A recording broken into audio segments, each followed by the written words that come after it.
요즘 이 특별한 이 세계적인 상황을 지나가면서 각 석학들이 혹은 이 글로벌 전문가들이 이 코로나 이후에 변화될 세계에 대한 견해들을 많이 내놓고 있습니다. 어느 일간지에서 글로벌 전문가 24명과 인터뷰한 기사가 실렸습니다. 앞으로 코로나 이후에 어떤 변화들이 올 것인가, 이 글로벌 석학들 24명과 함께 인터뷰한 내용들을 정리해 가지고 실었는데요. 경제, 사회 분야에 여러 가지 내용들이 있었는데 그 가운데 좀 의미 있는 내용들이 몇 가지가 좀 있습니다. 그 중에 하나는 세계화가 이제는 점점 약해질 것이다. 탈세계화. 그리고 각 국가들이 각자 도생의 길을 걷게 될 것이다. 왜냐하면 코로나로 인해 지금까지는 글로벌 이 경제가 서로 이렇게 굉장히 많이 긴밀하게 연결되어 있었는데 글로벌 생산 방식이죠. 그런데 이게 이제 국경이 다 차단되면서 이게 굉장히 취약해졌다는 것이죠. 어려움이 확 다가온 것이죠. 우리나라만 해도 여러 가지 예를 들면 자동차 부품이라든가 이런 것들이 다른 나라에서 만들어져 오는데 또 원자재가 수입되는데 다 폐쇄되어 있기 때문에 이제 못 오는 거죠. 서로 이렇게 연결되어 있기 때문에. 그래서 그런 생산 방식의 취약성이 대두가 되면서 자국 중심의 각자 도생의 길을 걷게 될 것이다. 또 하나는 거대 정부가 등장하게 될 것이다. 이 위기의 상황을 통제할 수 있어야 되니까 이 통제할 수 있는 어떤 힘을 가진 정부가 등장을 하고 또 전체주의가 등장할 가능성이 있다. 예를 들면 스페인의 그 대유행 독감이 지난 다음에 이 공산화의 바람이 불었던 것처럼 그런 어떤 전체주의적인 그런 운동들이 세계적으로 일어날 수도 있다. 자, 그 다음에 또 하나는 우리가 잘 아는 것처럼 유럽에 지금 굉장히 이 코로나가 극성을 부리면서 유로존의 결속이 약화된다. 남유럽의 지금 실물 경제가 이제 거의 무너질, 붕괴될 그런 상황에 놓여 있기 때문에 이 유로존의 결별이 일어날 수 있다. 그 다음에 또 하나는 소위 사무실 근무가 재택근무로 이제 확대되는 것이 본격적으로 일어날 것이다. 탈오피스가 일어날 것이다 라는 것입니다. 그리고 또 한 가지는 대면 접촉을 극도로 자제하는 그런 분위기가 확산이 돼서 요즘 신종어죠. 언택트라고 하는 이 접촉하지 않는 이 대면 접촉을 자제하는 언택트가 교육 산업에 영향을 끼쳐서 교육 산업의 대세가 될 것이다. 다시 말하면 비대면 프로그램들, 교육적인 프로그램들이라든가 여러 가지 정책들이나 이런 것들이 발달하게 될 것이다라는 것이죠. 그 다음에 또 한 가지는 환경 존중이 일어날 것이다. 코로나로 인해서 지금 환경 회복이 되고 있는 것들이 세계 곳곳에서 보이지 않습니까? 없던 동물들이 보이고요. 심지어는 요즘 뉴스에 보셨겠지만 야생동물들이 도시를 뛰어다니고 이런 일들이 막 벌어지지 않습니까? 이런 환경 회복의 가능성이 보이면서 환경을 더 중시하게 되는 그런 일들이 벌어질 것이다 라는 겁니다. 자, 이런 견해들을 쭉 한번 취합해 보면 굉장히 중요한 두 가지의 내용이 제시가 됩니다. 하나는 질서의 가치입니다. 지금까지 세계 질서를 규정했던 가치들이 재고될 것이라는 것이죠. 정치 질서, 국제 관계 질서, 경제 질서, 환경 질서, 가정 질서, 이 질서를 구축하는 가치들이 다시 새롭게 바뀔 것이다 라고 하는 것이죠. 또 하나는 중요한 것이 자유의 제한, 개인 자유에 대한 제한이 일어나고 속박과 통제가 일어난다는 것입니다. 너무나 소중하고 당연하게 여겨졌던 개인의 자유, 이 공익을 위해서 철저히 제한이 되면서 당황시키고 있습니다, 사람들을. 이 한국식의 확진자 동선 공개 추적들이 유럽 쪽에서 굉장히 비난을 했습니다. 근데 지금 상황이 어때요? 오히려 이것이 코로나에 대한 아주 굉장히 효율적인 대책이었다고 하는 것들이 입증되면서 그 유럽의 기자들조차도 이 부분을 지지하기 시작했고요. 심지어는 유럽은 아예 개인이 바깥에도 나가지 못하는 그런 개인의 이 생활을 극도로 제한하는 일들이 지금 벌어지고 있습니다. 자, 이런 상황 가운데 세상이 고민하는 가치의 문제에 대해서 저희들이 지난주에 함께 묵상을 했었는데, 이제 소유라고 하는 가치에서 존재라고 하는 가치로 이동이 되면서 교회가, 성도가 존재 중심의 가치를 가진 그런 성도로서 완전히 변화되지 않으면 안 된다는 이야기를 지난주에 나누었습니다. 자, 이렇게 삶의 가치를 뒤집어 버리는 일들은 세상에 지금 역사 속에서 얼마든지 있어 왔죠. 앞으로도 계속될 것이고요. 전쟁, 기근, 전쟁이 한번 나고 전 세계에 세계 대전이 난다든가 세계적인 기근이 생기면 세계 가치의 질서가 확 뒤바뀌어 버립니다. 세계적인 전염병, 또 대공황, 경제공황, 이런 혼돈된 상황 속에 교회는 올바른 가치 기준을 제시해 왔는가? 그리고 세상이 이런 이 혼돈된 상황 속에 어떻게 살아야 하는가에 대한 어떤 모습들을, 그리고 그 삶의 길들을 바르게 제시하여 왔는가를 진지하게 돌아보아야 하는 것입니다.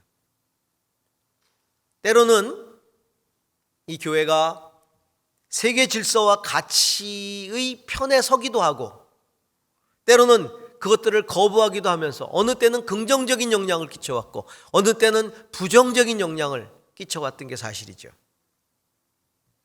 자, 최근 벌어지고 있는 이 세계적인 질병의 상황 속에서 특히 우리나라 안에서 교회는 지금 어떤 역할을 하고 있나, 어떤 태도로 또 어떤 영향을 끼치고 있는가를 깊이 돌아봅니다. 역사의 주인이 되신 주님께서는 승천하시기 전에 제자들에게 이 변화될 세상들, 앞으로 수없이 변화될 세상 속에서 제자들이 뭘 해야 하는가를 알려주셨지요. 그리고 명령하셨습니다. 무엇을 명하셨습니까? 주님의 명령은 가서 모든 족속으로 제자를 삼으라 하는 것이었습니다. 가서 모든 족속으로, 모든 민족으로 제자를 삼으라. 주님께서 시몬 베드로의 신앙 고백을 들으시고서 주는 그리스도시요 살아계신 하나님의 아들입니다 라고 고백하는 베드로의 고백을 듣고 주님 뭐라고 말씀하셨습니까? 내가 이 고백 가운데 나의 교회를 세울 것이다. 나의 교회를 세울 것이다. 교회는 당신께서 세우시겠다. 그러면서 제자들에게는 너희는 가서 교회를 세우라 이렇게 말씀하시지 않고 가서 제자를 삼으라 이렇게 말씀하셨어요. 모든 족속으로 제자를 삼으라. 왜 교회를 세우라고 하지 않고 제자를 삼으라 그렇게 말씀하셨을까요? 그런 명령을 내리셨을까요? 참된 제자를 만들어내면, 참 제자를 삼으면 그 제자들이 교회가 될 것이라는 의미입니다. 교회는 조직이나 제도가 아니라 그리스도를 믿고 따르는 제자들의 공동체가 교회이기 때문입니다. 아무리 교회라는 조직이 크고 중세 시대처럼 영향력 있고 힘이 있어서 세상을 지배하는 구조를 가지고 있다 하더라도 그 교회를 구성하는 사람들이 참 그리스도의 제자가 아니라면 그 교회는 세상 가치를 절대로 이끌어 갈 수가 없습니다. 세상에 올바른 질서를 세워줄 수가 없습니다. 그렇기 때문에 변화하는 시대에 세상 속에서 혼돈의 시대에 정말 중요한 것은 성도 한 사람 한 사람이 제자로 세상 가운데 서는 것입니다. 그리고 그 성도들의 공동체인 교회가 제자 공동체가 되는 것이죠. 요즘 같은 시대에 주님께서 교회를 바라보시면서 무엇을 원하고 계실까를 깊이 생각해 봅니다. 초대교회, 교회가 처음 생겼을 당시에 주님은 세속 제국인 대로마 제국에 대항할 수 있는 거대한 조직으로서 교회를 세우라고 말씀하시지 않았어요. 너희는 가서 이 로마 제국과 맞설 수 있는 거대한 영적 조직을 만들어라. 그런 교회를 만들어라. 이렇게 말씀하시지 않았습니다. 주님은 너희들이 가서 이 대제국 로마를 변화시킬 수 있는 제자가 되라. 그리고 그런 제자를 만들어내라. 이렇게 말씀하신 것이죠. 로마 제국, 로마 제국을 넘어서 온 세상 속에서 그런 제자를 만들라고 말씀하신 겁니다. 주님은 로마 제국만 보고 계신 게 아니죠. 주님 오시는 날까지 이 세상에 탄생할, 그리고 이 세상에 모든 존재하고 있는 모든 세속의 제국들을 다 보고 그 역사를 다 보고 계시고 다스리고 계시는 분이 주님이셔요. 그 세상을 바라보시면서 당신의 제자들에게 그 세상을 다스릴 참된 나의 제자가 되라. 그리고 그런 제자를 삼으라고 말씀하고 있는 겁니다. 그렇다면 세상을 다스릴 수 있는 참된 제자란 무엇일까요? 어떤 사람이 세상을 다스릴 수 있는 참 제자, 주님이 원하시는 제자일까요? 오늘 읽은 성경 구절 말씀에 8장 31절, 요한복음 8장 31절 32절을 다시 한번 보도록 하겠습니다. 예수께서 자기를 믿은 유대 사람들에게 말씀하셨다. 너희가 나의 말에 머물러 있으면 너희는 참으로 나의 제자들이다. 그리고 너희는 진리를 알게 될 것이며 진리가 너희를 자유롭게 할 것이다. 첫 번째로 세상을 다스리는 참 제자는 진리를 알고 진리 안에 거하는 제자들인 것입니다. 그들이 진정한 제자들이죠. 예수님은 유대인들에게 지금 설교를 하시면서 그 전에 8장 23절에 이렇게 말씀을 하셨어요. 23절 함께 볼까요? 예수께서 그들에게 말씀하셨다. 너희는 아래에서 왔고 나는 위에서 왔다. 너희는 이 세상에 속하여 있지만 나는 이 세상에 속하여 있지 않다. 그리고는 자기를 믿는 유대인들에게 말씀하신 거예요. 너희가 내 말에 머물러 있으면 너희는 참으로 나의 제자가 될 것이다.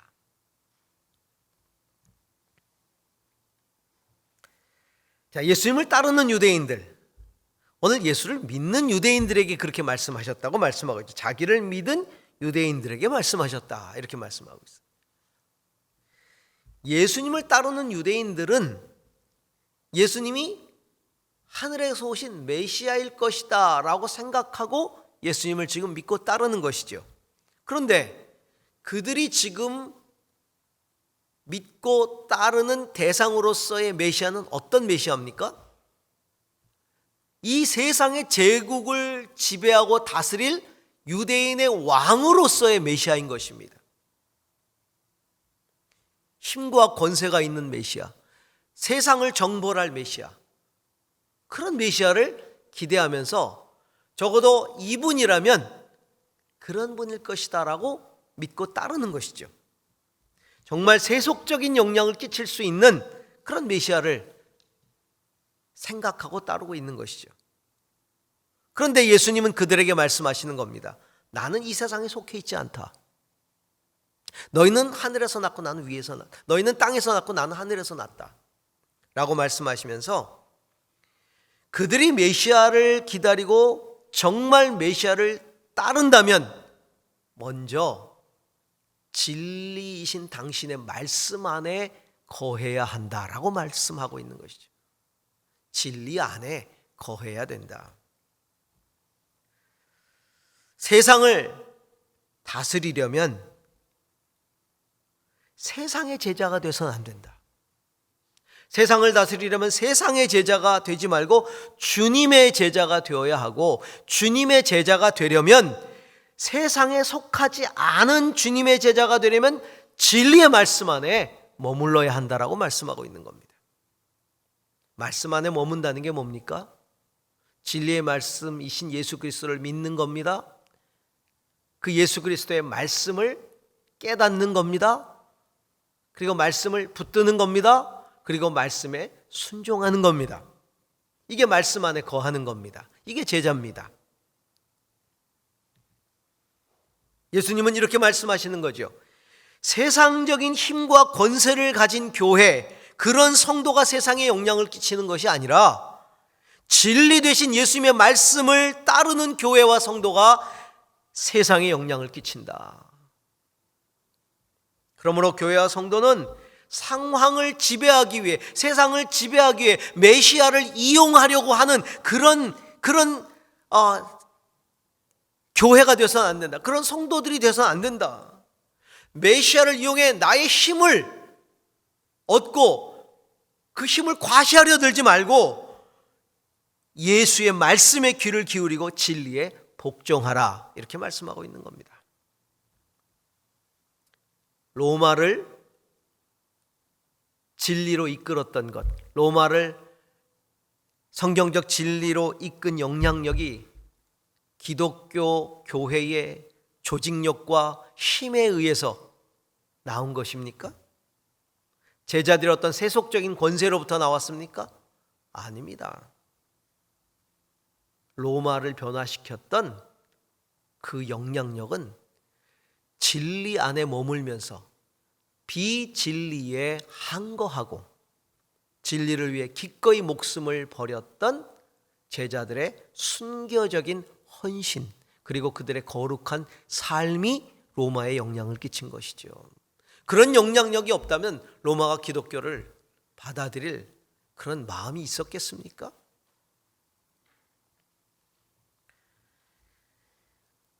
우리가 진리 안에 머무는 참된 제자가 될 때 세상은 그 제자들을 바라보면서 삶을 다스리는 참된 질서의 가치를 발견하게 되는 것입니다. 성도 여러분, 우리 모두가 진리 안에 거하는 그런 참된 제자가 될 수 있기를 주님의 이름으로 축원합니다. 두 번째로, 세상을 다스리는 참된 제자란 상황에 굴복하지 않고 좌우되지 않고 구속되지 않고 진리 안에서 참된 자유를 누리는 제자를 의미합니다. 사랑하는 성도 여러분, 자유하십니까? 요즘 우리 안에 참된 자유함이 있습니까? 뭔가 구속되어 있습니까? 요즘 세상이 가장 혼돈스러워하는 게 자유의 구속이죠. 오랫동안 서구 사회는 최대한 개인의 자유를 존중해 왔습니다. 보장되어 왔죠. 그런데 이젠 질병 때문에 집 밖에도 마음대로 못 나가는 그런 상황이 되어버렸습니다. 함부로 나갔다가는 공권력에 의해서 제지당합니다. 처벌받습니다. 상상도 못하던 일입니다. 상상조차 못하는 일이 지금 서구사회에서 벌어지고 있는 겁니다. 이게 지금 우리가 사는 시대 속에서 벌어지고 있는 현실이에요. 여러분, 이런 거 상상해 보셨습니까? 저도 상상해 본 적이 없고요. 아마 우리 모든 성도님들도 이런 상황은 한 번도 상상해 보지 못했을 겁니다. 그나마 우리나라는 다행입니다. 왜냐하면 자가 격리하는 사람만 강제적으로 격리가 되고 대부분은 그래도 활동을 할 수 있습니다. 스스로 이제 자제할 뿐이지요. 사회적인 거리 두기를 그렇게 실천하는 거잖아요. 이런 충격은 서구 사회가 더 클 겁니다. 왜냐하면 공동체적인 가치보다 개인의 가치를 훨씬 더 일찍부터 중요하게 생각해 왔기 때문이죠. 그러니까 몸부림치는 거예요. 아마 영상으로 보셔서 알겠지만 집안에 갇혀 있어야 되니까 베란다에 나와가지고 냄비 두드리고 그릇 두드리고 하면서 노래 부르고 같이 연주하고 하는 것들, 몸부림치는 거죠. 그렇죠? 또 요즘 이런 거 유행이에요. 세계 여행 챌린지. 요즘 챌린지가 유행인데 세계 여행 챌린지. 아니 이런 코로나 시대에 무슨 세계 여행 챌린지냐. 진짜 여행하는 게 아니라 사진 합성이. 그래서 피라미드 꼭대기에다 자기 사진 갖다 올려놓고 나 여기 갔다. 파리 에펠탑에다가 자기 사진 올려놓고 나 여기 갔다. 나 이렇게 여행했다. 한편으로 측은한 생각이 들어요. 제가 그런 거 올리면 좀 이상하지 않나 이렇게 생각이 될 텐데 연예인들이 그런 거 올리니까 또 참신하다 이러더라고요. 참신하다. 그래서 세계 여행 챌린지가 유행하고 있습니다. 우리도 이렇게 영상으로 예배드리지만 우리나라만이 아니죠. 기독교가 국교인 나라들 혹은 기독교적인 가치가 전체 국민을 지배하는 이런 나라들에서조차 예배가 열리지 못하고 있어요. 이거야말로 정말 상상하지도 못했던 일이죠. 이 육신이 구속된다는 것, 이건 우리의 마음마저도 구속합니다. 마음도 힘들어져요. 아까도 제가 광고 때 말씀드렸지만 다음 주에 18만 명이 온답니다. 18만 명. 그동안 구속되었던 이 심신의 위로를 소망하는 사람들이 이렇게 많은 거예요. 더군다나 다른 나라 못 가잖아요. 다 제주도로 오는 모양이에요. 여행만 해도 심신의 구속함을 좀 자유롭게 할 수 있다. 18만 명이 온다니까 제가 구속이 됐어요, 마음이. 아유, 힘들어져요. 왜 오지? 어제 보니까 질병관리본부에서 제발 자제해달라 이런 얘기도 하고. 영혼은 어떤가요? 영혼. 내 영혼도 정말 자유합니까? 여전히 두렵잖아요. 그게 여행을 한다고 영혼이 자유해지겠습니까? 질병이 두렵습니다. 여전히 죽음이 두렵습니다. 그러니까 그 두려움 때문에 도지사까지 나서서 담화문을 발표하고 여행을 자제해달라. 다시 질병이 확산될까 봐 두려운 거 아니겠어요? 이런 상황 속에 모든 사람들이 진정 영혼의 자유함에 대해서 고뇌하는 시간을 좀 가졌으면 좋겠어요. 내 영혼이 정말 자유한가? 예수님은 당신을 따르고자 하는 유대인들에게, 믿고자 하는 유대인들에게 너희가 진리 안에 머물면 내 제자가 될 것이고 진리를 알게 될 것이고 진리가 너희를 자유하게 할 것이다, 이렇게 말씀하셨어요. 예수님은 그들이 자유하지 못하다는 것을 알고 보고 계시는 거죠. 역사적이고 민족적인 상황들, 종교적인 관습이라는 울타리에 갇혀있는 유대인들을 보고 계시는 겁니다. 그들은 로마라고 하는 제국의 지배 아래 신음하고 있었고, 종교적으로는 율법과 종파와 관습의 굴레에 사로잡혀 있었던 것이죠. 그들이 기대했던 메시아는 이 모든 것에서 자기를 자유케 해주는 메시아를 기대하고 있었던 겁니다. 힘과 권세를 가진 유대인의 왕이 와서 이 모든 것으로부터 자유케 해줄 것을 기대하고 있었던 것이죠. 그런데 주님은 말씀하시는 거예요. 진리를 알지니 진리가 너희를 자유케 할 것이다. 그 어떤 상황에도 속박되지 않는 자유함은 영혼의 자유함이, 그 영혼의 자유함은 오직 진리 안에서만 가능한 것입니다. 진리를 알게 될 때라야 영혼이 자유해지는 겁니다. 그러므로 주님이 원하시는 제자는 영혼이 자유한 사람들이, 그 어떤 상황에도 매이지 않는 진리의 메인 자유인, 진리의 메인, 진리에 속박된 자유인을 주님은 원하고 계시는 것이죠. 예수님을 보십시오. 예수님은 종교 권력으로부터 자유하셨습니다. 조상들의 유전으로부터 자유하셨습니다. 세속 권력으로부터 자유하셨습니다. 심지어는 십자가의 죽음으로부터도 자유하셨습니다. 무엇 때문에? 당신이 진리이시니까. 진리만이 우리를 자유케 합니다. 서두에 제가 말씀을 드렸지만 많은 학자들이 전체주의적 권력의 등장을 예견합니다. 그런데 성경은 이미 예언하고 있잖아요.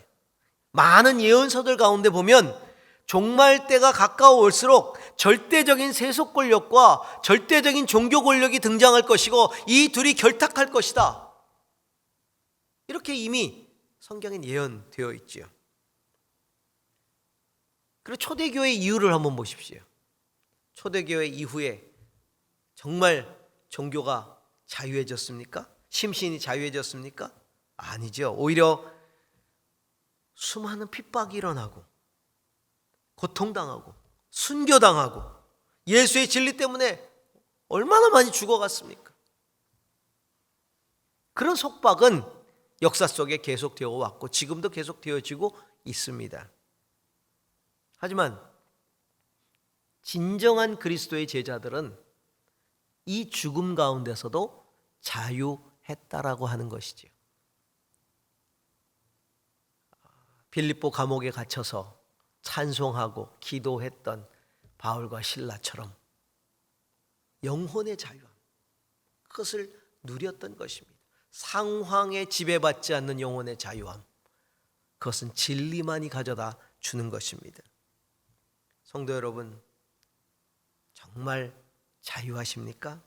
세상 욕망으로부터, 세상의 권세로부터, 세상의 물질로부터, 세상 풍조로부터 진정 자유하십니까?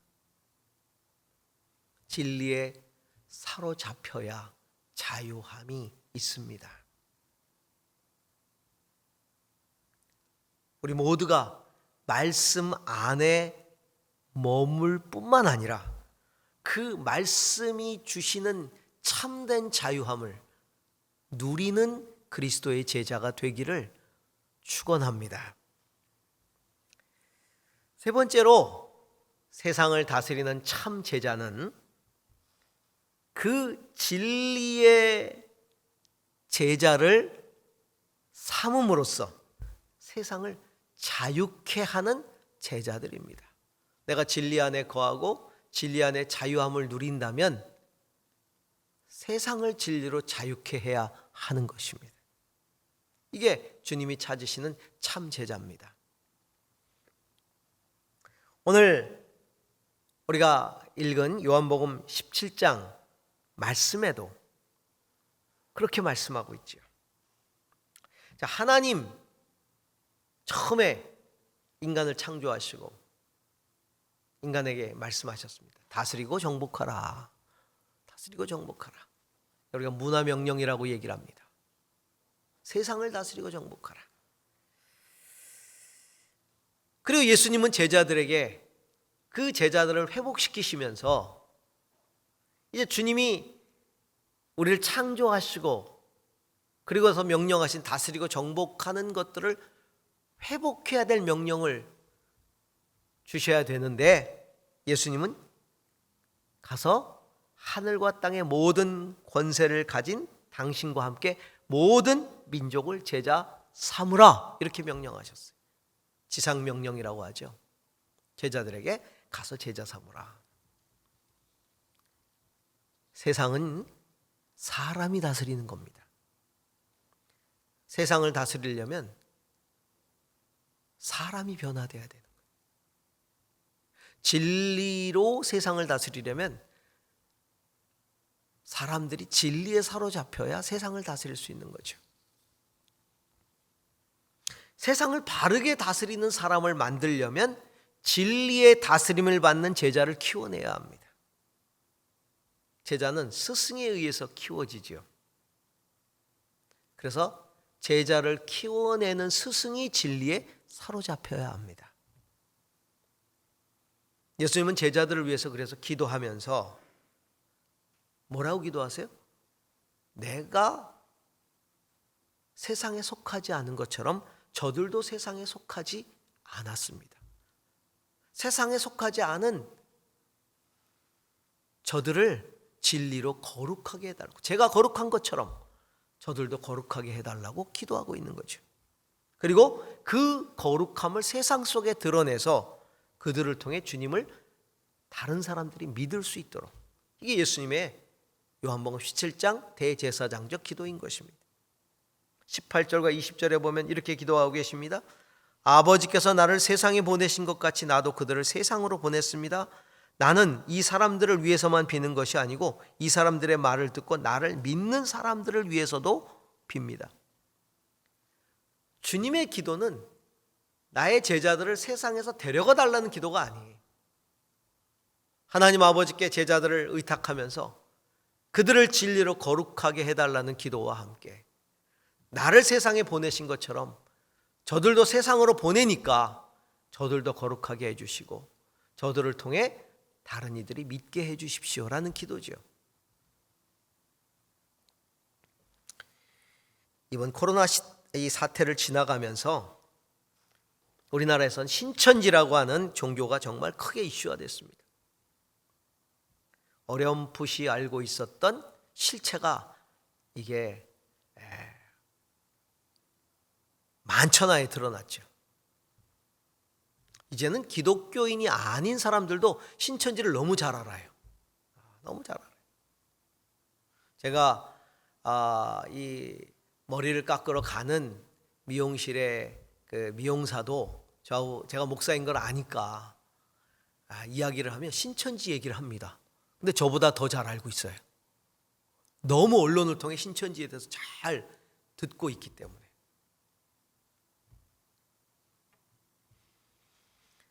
그 신천지가 어떤 사이비 종파인지, 그 교주가 얼마나 부도덕하고 파렴치한 인물인지 다 알게 됐죠. 문제는 그 안에 머물고 있는 사람만 모른다는 거예요. 왜? 너무 오랫동안 치밀하게 세뇌당하고 의식화되어 왔기 때문에. 한 사람을 신천지 끌어들이기로 위해, 신천지 교인으로 끌어들이려고 얼마나 치밀하게 준비하는지 모릅니다. 계획적으로 접근하고 집요하게 올가매는지 혀를 내두를 정도입니다. 그 한 사람을 끌어들이기 위해서 그에 대해서 170여 가지의 내용들을 파악한다 그래요. 그리고 그에게 최적화된 사람을 보내서 상황극을 만들어요. 거짓 환경을 조성하죠. 그리고 그들의 필요를 채워줍니다. 그리고 성경 공부를 빙자한 의식화 작업에 들어가는 거죠. 그리고 그 영혼을 노략질하는 겁니다. 그 신천지 자체적으로 내부 교육용으로 강연하는 내용을 들었는데 참 기가 막힙니다. 교회 안에 추수꾼들을 심어 놓지 않았습니까? 그 강연을 듣는 이제 신천지 추수꾼 중에 하나가 질문을 하는 거예요. 교회 안에서 사람들을 미혹하는 게 부담이 너무 된다. 그리고 두렵다. 그러니까 그 강사가 하는 말이, 그건 당신이 도둑질한다고 생각하니까 두려운 거다. 생각을 바꿔라. 우리가 도둑질해 오는 것이 아니다. 원래 우리 건데 교회가 도둑질해 간 거다. 우리는 그걸 되찾아오는 거다. 이렇게 생각해야 된다는 거예요. 얼마나 기가 막힙니까? 영혼을 노력하기 위해서 가정을 파괴하는 폐륜도 서슴지 않습니다. 신천지 안에는 이혼 전문, 이혼을 조장하고 이혼을 도와주는 전문 변호사들이 따로 있어요. 일말의 양심과 도덕성도 갖추지 않은 파렴치한 강도들이죠. 세상에는 그런 이단 사이비들이 만연하고 있습니다. 이단 연구소에 의하면 이단 사이비에 빠진 자들이 우리나라에만 200만 명 가까이 된다고 합니다. 그들의 실체를 들여다보세요. 정말 자유한가? 아니면 그들이 거기에 구속되어 있는가? 그들에게는 자유함이 없어요. 말로는 자유한 것 같지요. 그러나 그들은 구속되어 있어요. 그 사람들이 빠져나갈까 봐, 자기의 세력들이 무너질까 전전긍긍하고 사람들을 사로잡고 구속하고 협박하고, 심지어는 어떤 사이비 이단 단체는 살인까지도 저지르지 않았습니까? 이번 사태로 신천지 해체 국민청원이 100만 명을 훌쩍 넘어갔고요. 교주에 대한 민형사상의 책임을 물어야 된다고 하는 청원도 30만 명에 육박하고 있어요. 그런데 제가 그걸 지켜보면서 드는 생각이 한 가지 있습니다. 마음에 부담이 있어요. 거짓 교리로 영혼을 노략질하는데 이렇게 공을 들이는데, 그 사람들이 진리를 믿는 우리들, 어떤 태도로 세상 사람들에게 다가가고 있을까?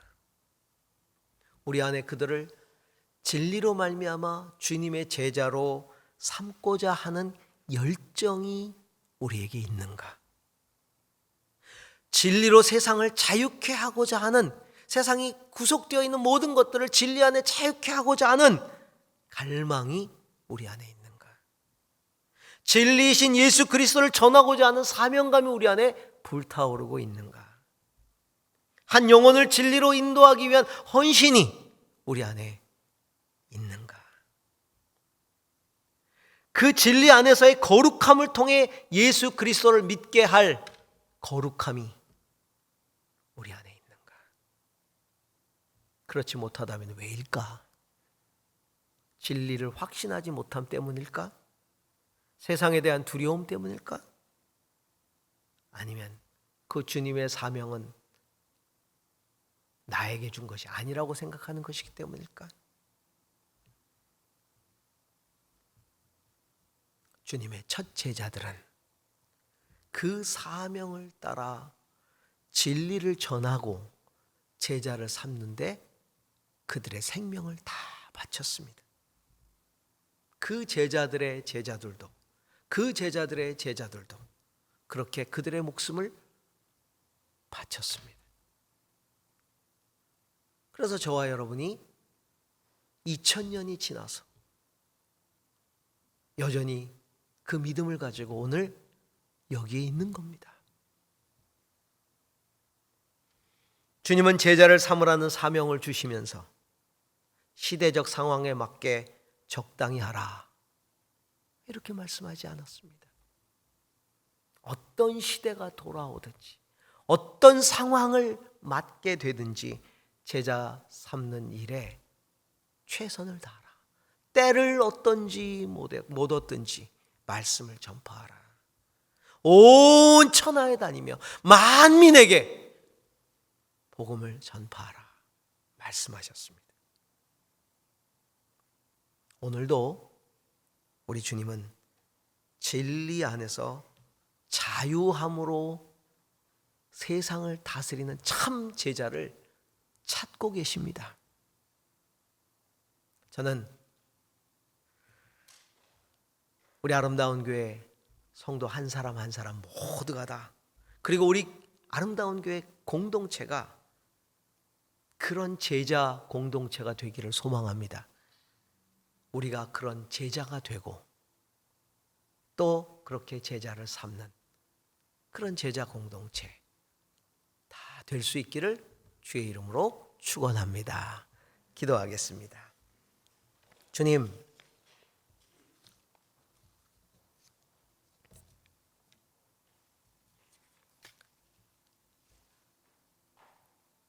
시대가 변하고 상황이 변하고 우리가 예상치도 못했던 일들이 우리 안에서 벌어지고 있습니다.